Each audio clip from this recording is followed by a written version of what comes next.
Hello guys and welcome back to my channel. In this video I am going to show to you how I am going to repot this Catasetum seedling, and I am going to explain to you when and how you should water it, because we all know that Catasetum orchids need sort of a dry winter rest because they will lose all the old leaves on the oldest suitable. So here it is, my little orchid. This is a Monnierara Milenium Magic Witchcraft.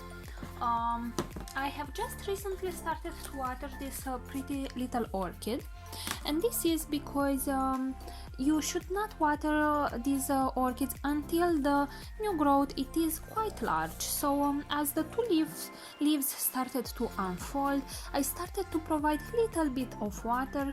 This was in a 5 cm pot, so very small. If you try to water it sooner than that, the roots are not yet able to pick up water and you can cause rotting of the oldest pseudobulb. Also, the orchid itself will show to you signs that it kind of needs watering, because it will start to shrivel more and more. I did not yet completely take off these old sheets, but I will, because they can just harder pests and you want to avoid that. Also, I should have repotted this orchid just a little bit sooner than that, as the new growth was maybe half this size. The orchid is already advanced with root production, but maybe that is for the best, because I am going to pot it in a self-watering pot, and actually I customized one. So here I have a mask for the plants, and it was designed for semi-hydro. I made it myself, but then I changed my mind and I just put some hot glue here. And here I have just another pot with a microfiber string, which acts like the self-watering thing. So the tray has been sterilized with Phison 20 at the concentration you are seeing right now on the screen. Also, the cutting tools are getting sterilized in the same solution. And what I am going to do, it is to gently pick up all this old moss. I think I will do it with my fingers at first. You need to take your time when you're doing this, because you can harm the roots and you don't want that. I preferred to repot the orchid when the roots were a little bit larger, because if I would have repotted the orchid just as I saw a new eye developing, I had a good chance of the old roots to die, and the orchid needs energy to push up and grow the new growth. And because this is an orchid seedling, you can see how small it is. It does not have a lot of stored energy in the oldest pseudobulb, so I had a pretty good chance to set back the orchid and to make her die on me. I wanted to prevent that, even though now it is a little bit trickier to repot, because I have all these root tips and you really don't want to damage those, because those are the new life of the orchid. So as the new growth would have grown, and if I would have not be able to count on any roots, the orchid would have shriveled a lot. I wanted to prevent that. The new roots are functional, they are absorbing water and nutrients. I provided some water with a fertilizer, but I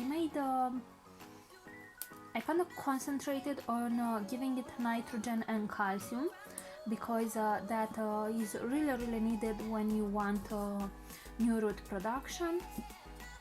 So as gently as I can, I'm just removing the old moss.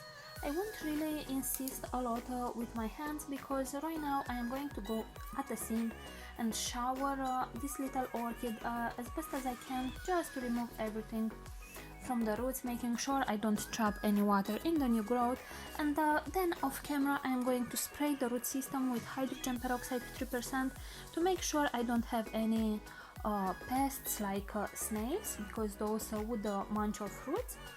And I will let it fizz for 1 or 2 minutes, and then I'm going to show to you how I am going to cut the dead roots. Quite a pretty little one.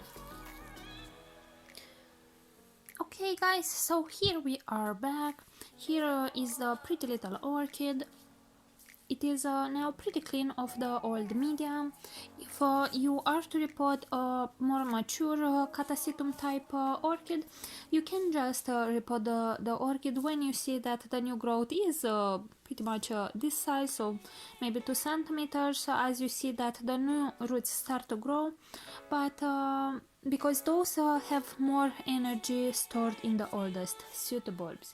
So right now I am going to push up and feel every single root, feel if it is mushy, and if I pull on it and it remains like this kind of string behind. Here we go. If you remain with this string behind, those roots are dead, so I'm just going to cut them off.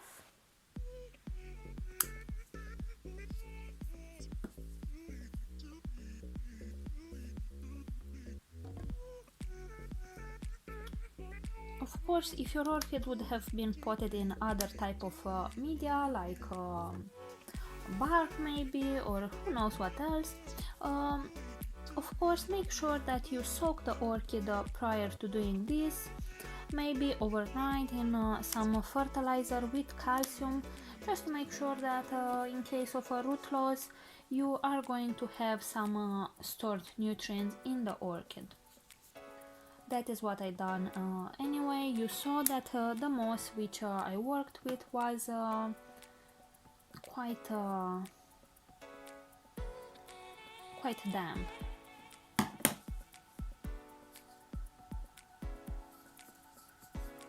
Here I have some tangled roots, and I am just taking my time to detangle them because I don't want to harm any of them.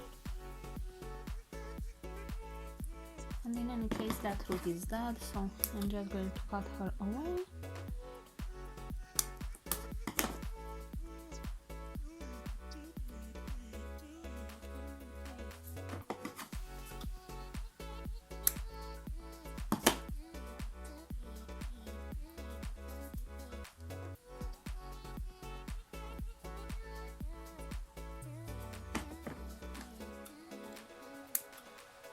By the way, I have purchased this little orchid from Orchid Garden, who actually sponsored that last giveaway that I have done.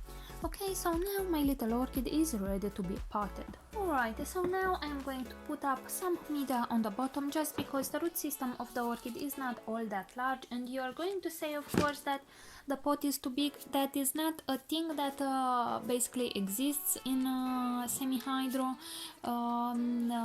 Because the roots are going to absorb just the water that they need, and the suffocation of the roots appears only if they don't have oxygen. But because the leca beads that I'm using are perfectly round, they trap a lot of oxygen, which is pretty much the basics of a good and healthy root system. If you want, you can just rinse the media, or if you have more time, you can boil it and rinse it, let it soak a few days in some fertilizer with calcium and with a pH down adjuster, because the leca beads tend to raise up a little bit the pH of the water. I just am in a hurry, so I just rinsed them off.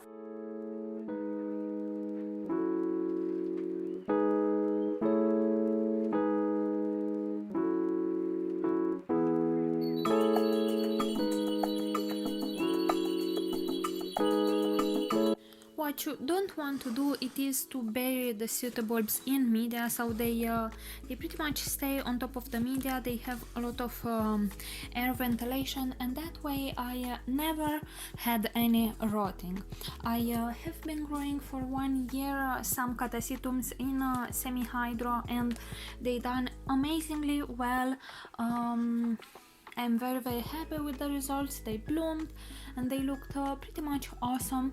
The only downside in plain semi-hydro in comparison with semi-hydro in self-watering pots, it is pretty much that the orchid will consume the water very fast, because Catasetum orchids are drinkers.